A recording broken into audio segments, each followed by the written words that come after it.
입니다.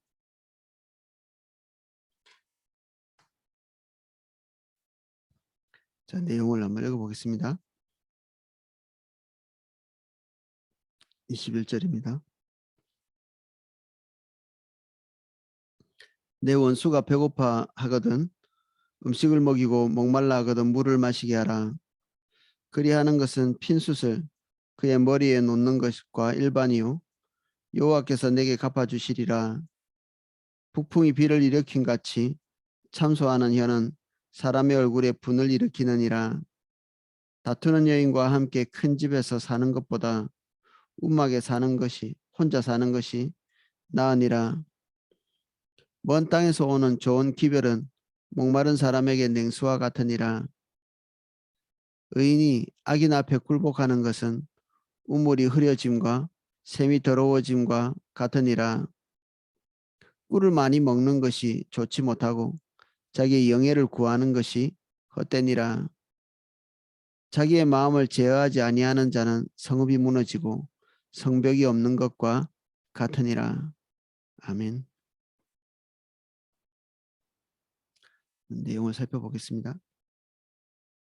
내 원수가 배고파 하거든 음식을 먹이고 목말라 하거든 물을 마시게 하라. 원수의 그 필요를 채우고 그리고 생필품들을 공급하라는 얘기죠. 예수님께서 가르치신 내용이 금방 떠오르는 그런 말씀입니다. 예수님께서만 말씀하셨다기보다는 구약 성경 전체를 관통하고 있는, 그러니까 성경 전체를 관통하고 있는 가치입니다. 엘리사도 사마리아 군대가 내려왔을 때 그것에 대항할 수 있는 어떤 군대가 없었다면, 하나님의 도움이 없었다면 오히려 그 군대에게 전멸당하고 죽고 이렇게 했을 텐데, 하나님의 특별한 은혜를 통해서 이 원수의 군대가 그 장님이 되어 버렸잖아요. 이 장님이 돼서 찾을 길을 구하여서 이렇게 더듬어서 그 엘리사가 이렇게 와보라고 이렇게 얘기하고 어느 시점에 눈이 확 열리니까 그제서야 그 아군에게 완전히 이렇게 포위되어 있는, 그냥 그 자리에서 이 원수를 죽일 수도 있었는데 그렇게 하지 않죠. 그들 먹이고 입히고 그래서 다시 돌려보냅니다.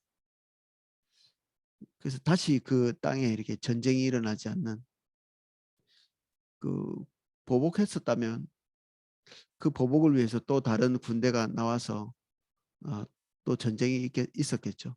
그 당시에는 뭐 속 시원할지 모르겠는데 그 다음 단계가 또 있었을 것입니다.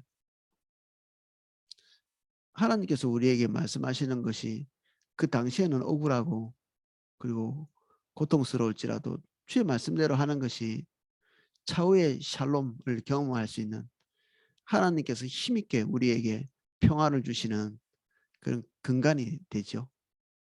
주님의 판단이 항상 옳잖아요.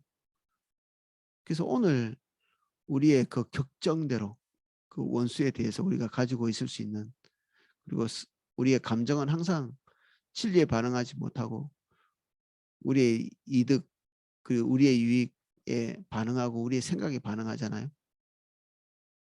진리에 반응할 수 있는 감정이라면 뭐 더할 나위 없이 좋겠죠. 근데 감정이라는 것이 그렇지는 않고요. 근데 우리가 감정을 다스리고 통제하고 하나님의 말씀에 굴복시키고 이렇게 할 때 결국 우리에게는 하나님께서 주시는 강력한 샬롬이 우리의 삶에 깃들게 되겠죠. 주님의 샬롬, 그것은 파워를 가지고 있습니다. 힘을 가지고 있어서 우리가 닥칠 수 있는 그 악한 재앙으로부터 우리를 보호하시는데, 그 샬롬은 하나님의 진리 위에만 머물게 되겠죠.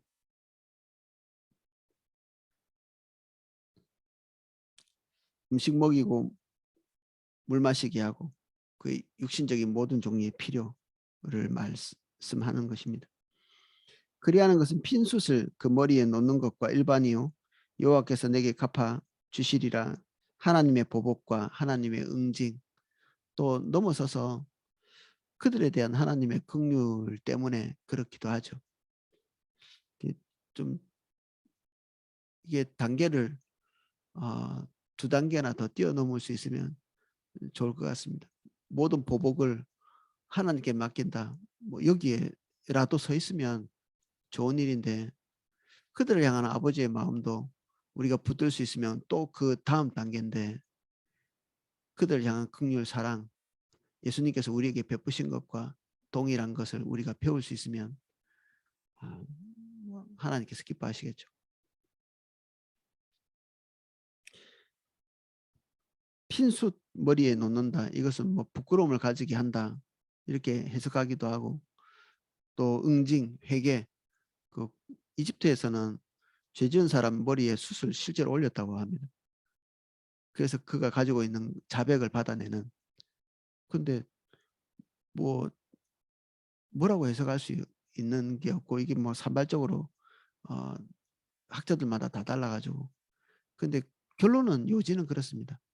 하나님께서 그 우리의 명예를 세워 주시고 그 우리의 답답한 마음들을 풀어 주시는 그런 때가 온다. 주님께 맡기는 거죠. 우리가 하지 않고.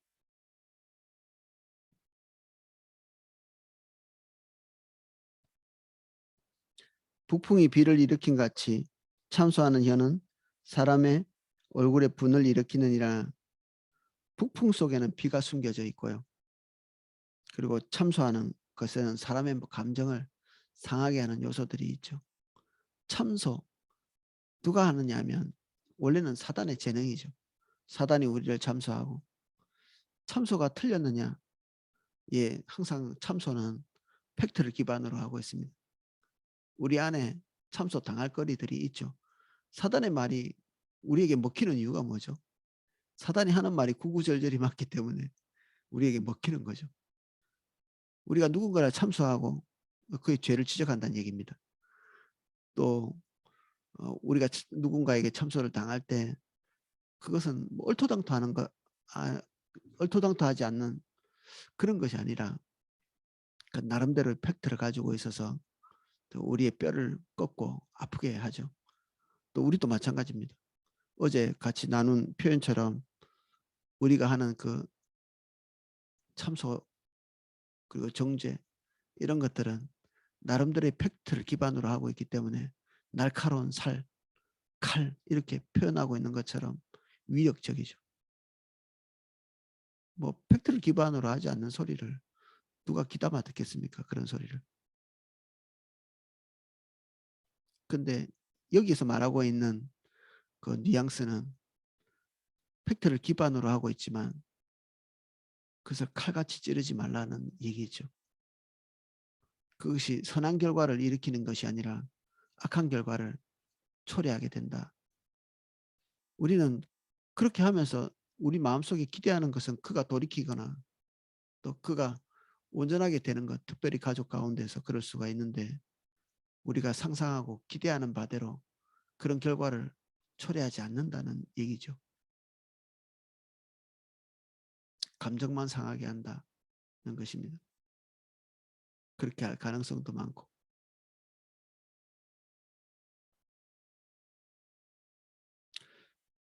이 감정이 상하는 것을 극복하고 그 지적한 것에 대해서 달게 듣는 사람이 혹 있을 수 있습니다. 그 사람의 덕이죠.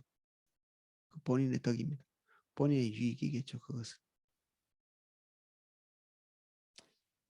다투는 여인과 함께 큰 집에서 사는 것보다 움막에서 혼자 사는 것이 나으니라. 솔로몬이 이걸 지금 몇 번째 반복하는지 모릅니다. 사는 게 괴로웠던 것 같아요. 이 솔로몬 본인이 큰 집에 산다. 왕궁이겠죠. 하나님께서 짝지어 주신 그 짝보다는 1,000명이나 왕궁에 들여가지고 자기가 원하는 대로 다 될 것 같았지만 그들 여인들이 하나하나 자기 국가에서부터 가지고 온 그런 생활 습관들 이런 것들을 관철시켜 달라고 몸부림쳤겠죠. 그러니까 노년에는 그것을 이길 힘이 없어가지고 우상을 숭배하는 것들을 다 허용하는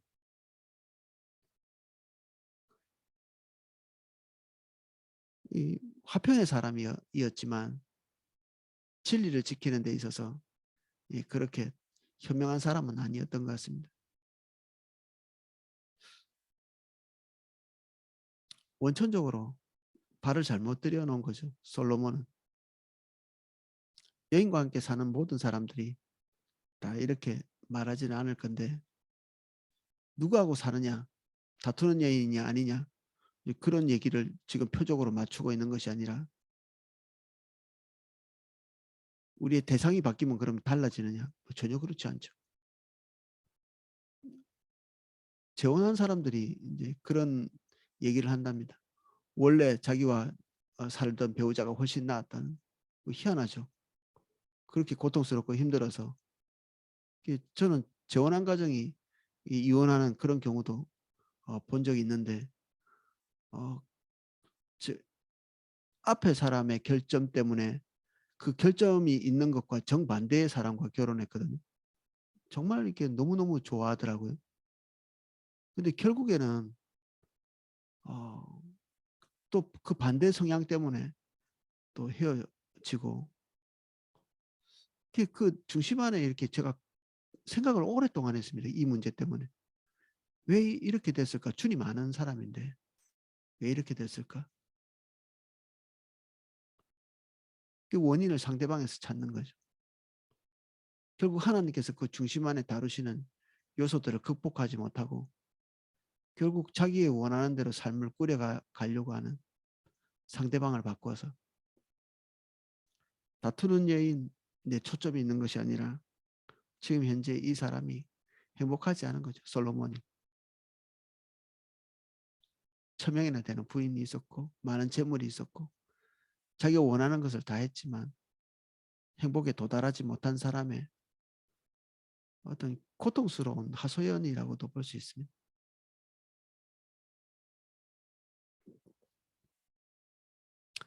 먼 땅에서 오는 좋은 기별은 목마른 사람에게 냉수와 같으니라.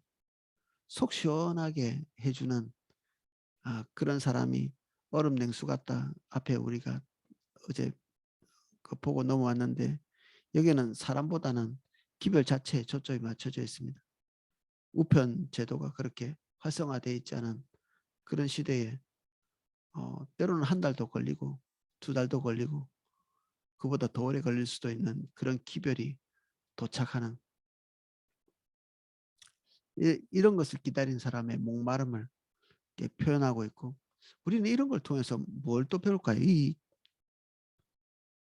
성경이 왜 이런 것까지 굳이 뭐 소식을 들으란 말인가?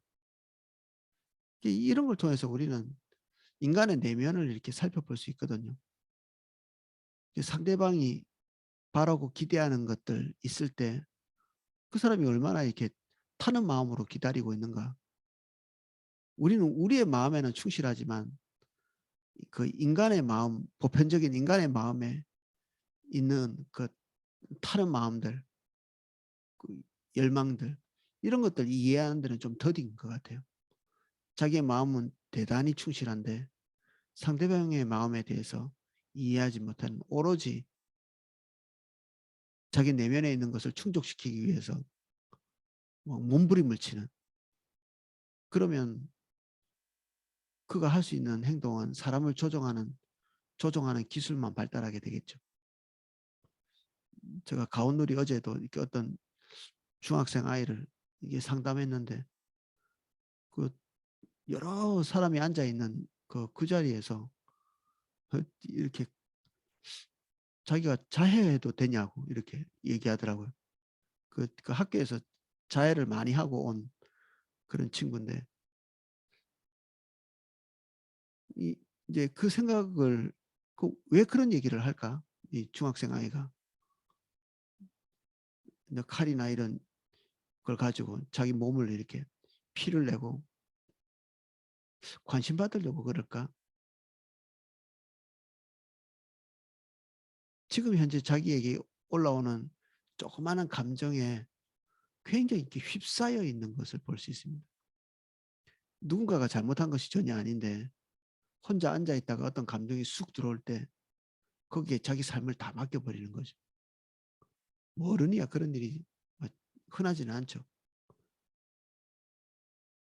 근데 한 중학생 아이들 고등학교만 돼도 그렇지 않은데 또 한면에서 보면 어떤 좀 극단적인 어떤 사람들은 우리 안에 있는 것을 크게 확대시켜서 보여주는 거거든요.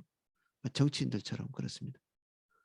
그들이 하고 있는 그들의 삶이 다 노출된 사람들이 우리는 이제 그런 사람들 지켜보기가 쉽죠. 이제 우리는 보통 가려져 있죠. 우리 각자 한 사람 한 사람은 우리의 내면이 다 노출되어 있지는 않습니다. 그래서 남도 잘 못 보지만 우리 자신도 잘 못 보죠. 그런데도 우리는 여전히 우리 감정과 우리 생각에 충실하고요. 그리고 우리를 하나님의 말씀에 맞추기보다는 상대방과 하나님의 말씀을 우리 입장에 맞추는 것에 더 능숙하다고 볼 수 있습니다. 그래서 사람들과의 관계, 하나님과의 관계는 당연히 진실해야 되고요. 사람들과의 관계도 진실되게 이렇게 관계를 하려면 객관적인 사람들의 감성이 어떤지 이해할 필요가 있겠죠. 저는 성경을 통해서 그런 부분들을 굉장히 그 인사이트를 얻을 수 있는 것 같거든요. 소스를 얻을 수 있는 거죠. 사람이란 도대체 뭘까? 뭘 목말라 하고 어떨 때 좋아할까? 성경은 하나님에 대해서도 계시하지만 만물의 원리나 인간의 그 내면에 대해서도 아주 이렇게 정직하고 두려울 만큼 어, 투명하게 이렇게 계시하고 있습니다.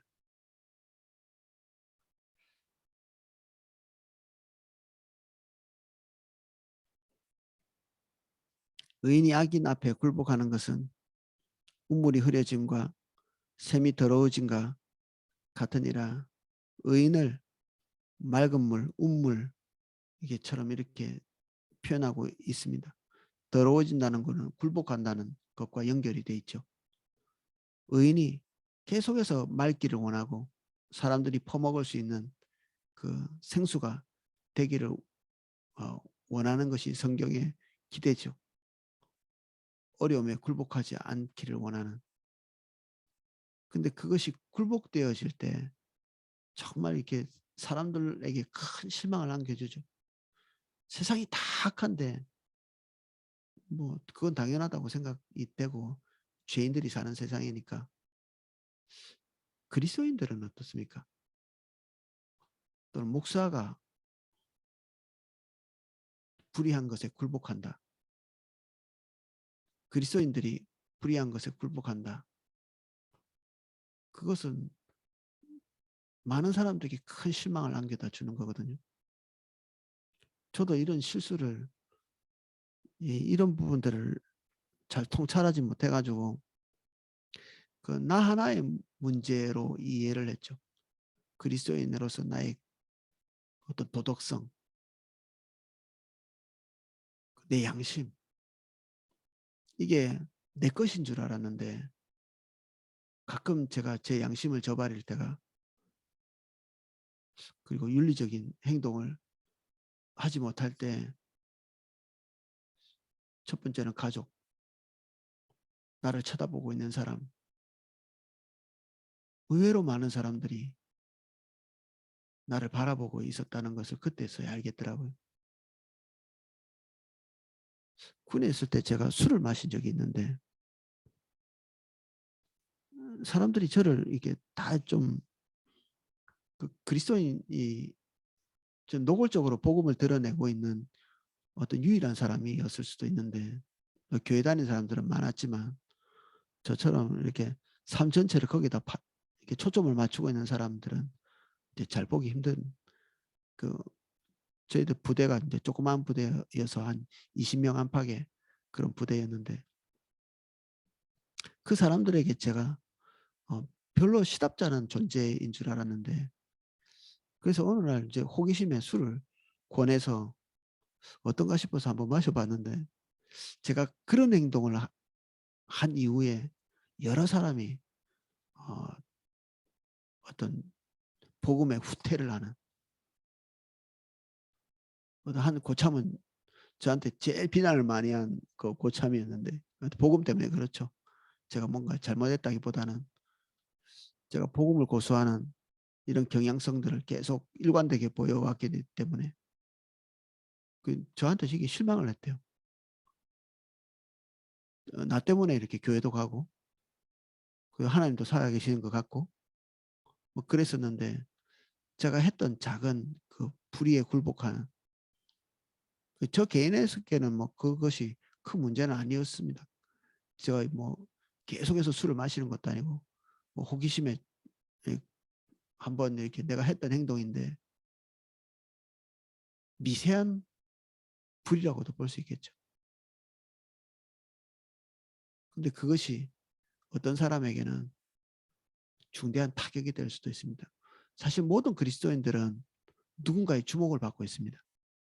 여러분들의 가족 그리고 특히 포도나무교회 성도님들은 여러분들을 지켜보고 있는 사람들이 많이 있습니다. 포도나무교회에 다닌다는 것 이게 마치 교회 다닌다는 것만으로도 비그리스도인들에게 어떤 주목의 대상이 되는 것처럼 어, 포도나무교회에 다니는 사람에 대한 어떤 기대가 조금 제가 다른 것을 느낍니다. 타교회를 방문한다든지 할 때 더 많은 기대를 하고 있다는 생각을 하게 되죠. 뭐 그런 게 있겠어요라고 말하시면 안 됩니다. 우리가 서 있는 자리를 정확하게 보는 것이 실수를 막는 길입니다. 나는 한 인간에 불과하잖아요. 이런 소리 하시면 안 됩니다. 제일 정말 나쁜 소리가 저도 인간이잖아요. 그 인간이 아니라고 누가 말한 적도 없는데도 사람들은 그런 얘기 되게 많이 합니다. 저도 인간이잖아요. 저도 죄인이잖아요. 그래서 지금 뭐 막 살겠다는 얘기입니까? 네, 그런 뜻으로 얘기한 건 아니겠지만 하나님께서 우리에게 기대하시는 바를 놓치는 순간에 우리가 서 있는 자리에서 사람들의 기대를 무너뜨리는 순간에 우리 자신은 둘째치고 우리를 보고 있는 많은 사람들의 길을 가로막는 것이 되는 이거를 생각해야 됩니다. 생각보다는 우리가 영향력이 있는 사람이다. 잘할 때보다는 잘못할 때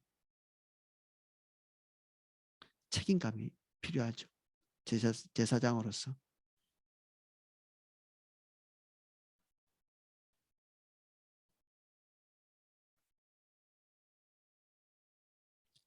꿀을 많이 먹는 것이 좋지 못하고 자기의 영예를 추구하는 것이 헛되니라. 어떤 데서는 꿀을 먹으라고 말하고 있고 어떤 데서 꿀을 많이 먹지 말라고 그러고 적절히 하라는 얘기죠. 적절히. 입에 단 것, 좋은 것, 우리 육신적으로 끌리는 것 이런 것들을 적절하게 하라는 얘기입니다. 완벽하게 금했다기보다는 하나님께서 우리에게 주신 생의 기쁨을 먹고 마시고 누리고 하는 것들 사람들과의 교제 이런 것들을 즐거워해도 되는 거죠. 그런데 그것이 추구하는 것이 돼서는 안 됩니다. 쾌락을 추구한다. 그 맛있는 음식을 먹는 것을 추구를 한다. 좋은 음악을 듣는 것 자체가 생의 목표가 된다. 이거는 주객이 전도되는 것이죠. 이게 이제 하기 쉬운 실수이죠. 우리는 뚜렷하게 범죄를 해야 되겠다고 생각하는 사람은 그리스도인 중에는 없을 겁니다. 그런데 순위가 바뀌는 경우는 흔하게 일어나기 때문에 우리가 주의해야 되는 건 순위가 바뀌는 거죠. 뭐 1순위로 가고 있는 거 아니야? 점검해야 됩니다. 우리가 하고 있는 취미, 즐거움 이것 때문에 제1순위로 가야 될 것이 훼손되고 있다. 그러면 이제 그것은 옛날에는 죄가 아니었는데 지금은 죄가 되는 거죠. 취미, 사람과의 관계, 그리고 소중한 사람들, 우리의 명예, 그리고 나의 건강, 이런 것이 우리에게 소중한 일인데 이것이 제1번 순위로 올라올 때 그것은 하나님께 합당하게 보이는 것들이 되지 못하죠.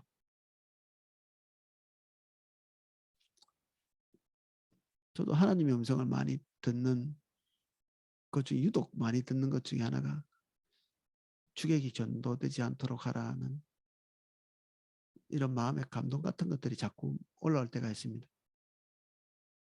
제가 하는 일 중에 뭐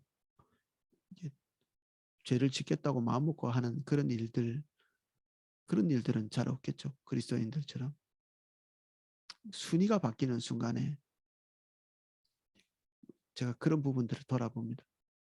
주객이 전도되고 있지는 않나?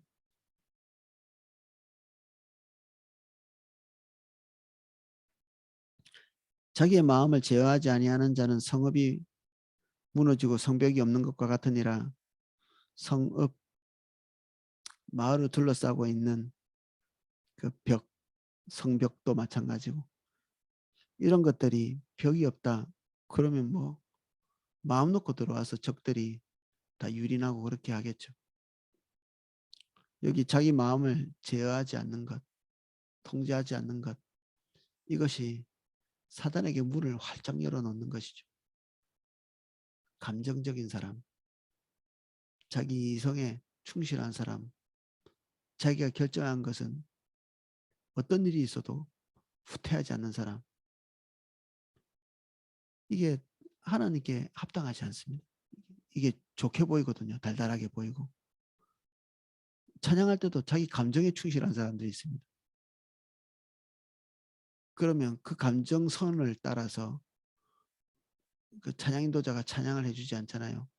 그러면 예배를 중단하기도 하죠. 감정에 심히 몰입돼 가지고 주님보다는 자기 감정에 충실해 있는 경우. 찬양할 때 우리가 우리 자신을 한번 잘 점검해 보십시오. 우리가 주님을 예배하고 있는 건지 우리의 감정을 예배하고 있는 건지. 사람의 인격은 세 가지로 이렇게 분석해 볼 수 있는데 감정, 의지, 지성이거든요. 지성은 이성이라고도 볼 수 있는데 우리가 생각하고 판단하고 꼼꼼히 생각하는 것들, 이게 하나님 주시는 도구죠. 우리 이성이. 근데 이게 결정 내린 것들, 납득될 만한 것들은 진리의 말씀이 오는데도 뒤집지 않는, 그럼 이성이 자기를 함정에 빠뜨리는 이 함정이 돼버리죠. 의지력도 좋은 것이죠. 의지력이 없어서 항상 문제지. 근데 이 의지가 우리가 올바르지 않은 결정을 내리고 그것을 지켜가는 과정에서는 우리 의지력을 포기하고 우리의 삶을 번복하고 이렇게 해야 되는데 그것을 하지 않고 초질관, 처음에 결정한 바를 끝까지 밀어붙이는,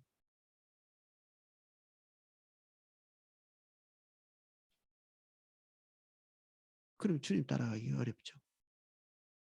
항상 우리는 주의 말씀에 살과 같이 반응하는 자이어야 합니다.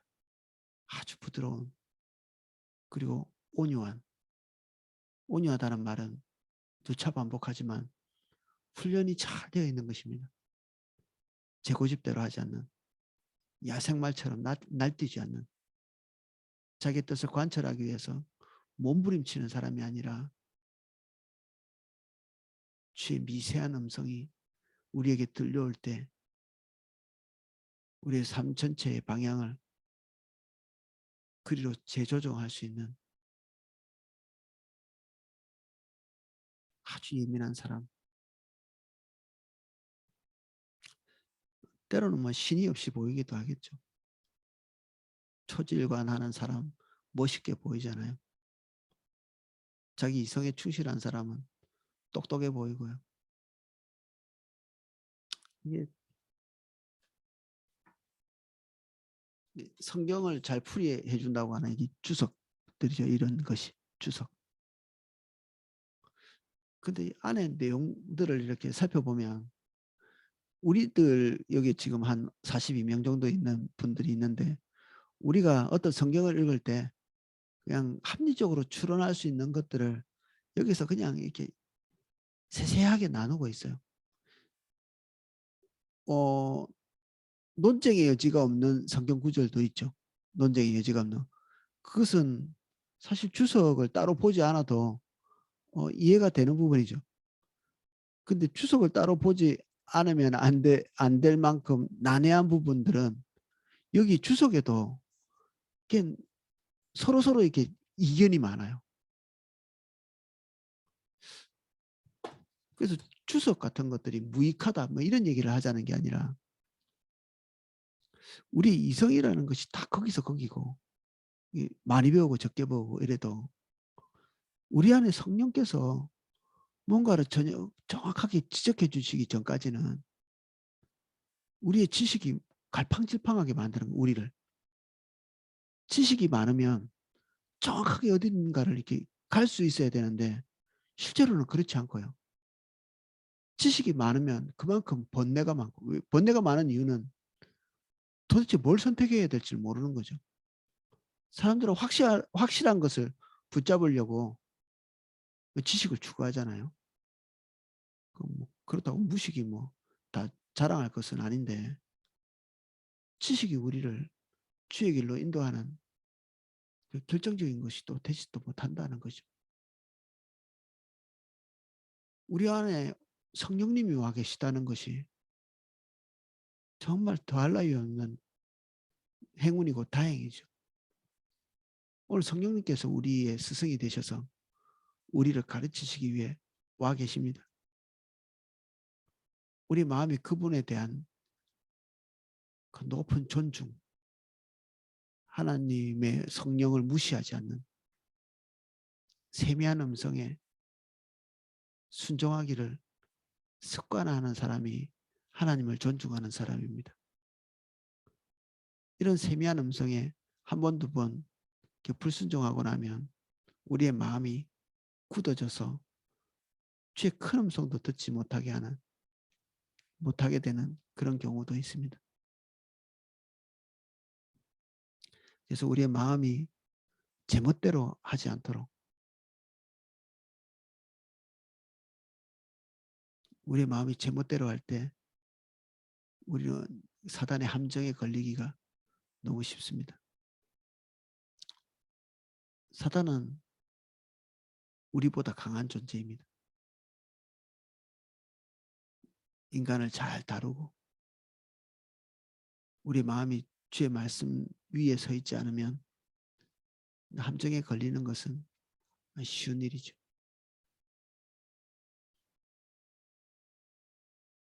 기도하겠습니다.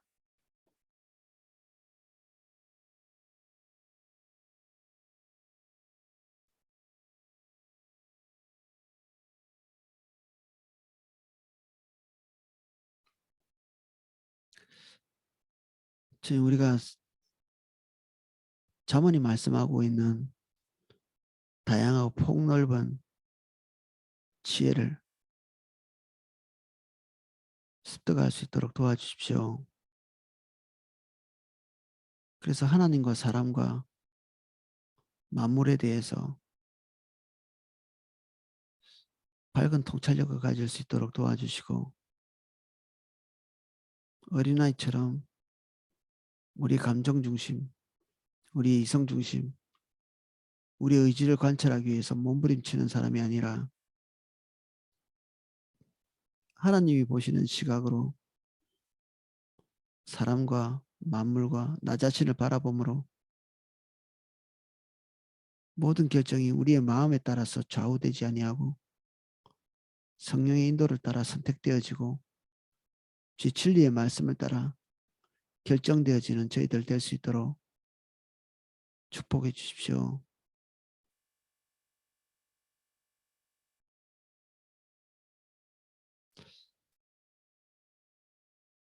우왕좌왕하는 사람 되지 않게 해주십시오.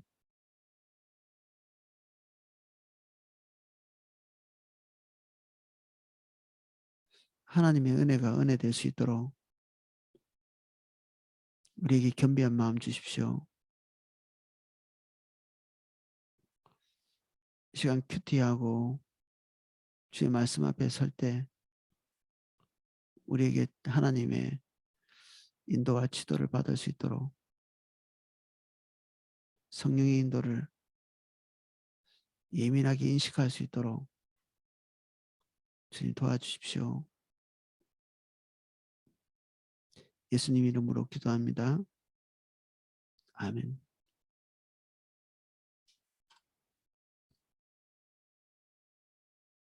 큐티하고 기도하실 수 있도록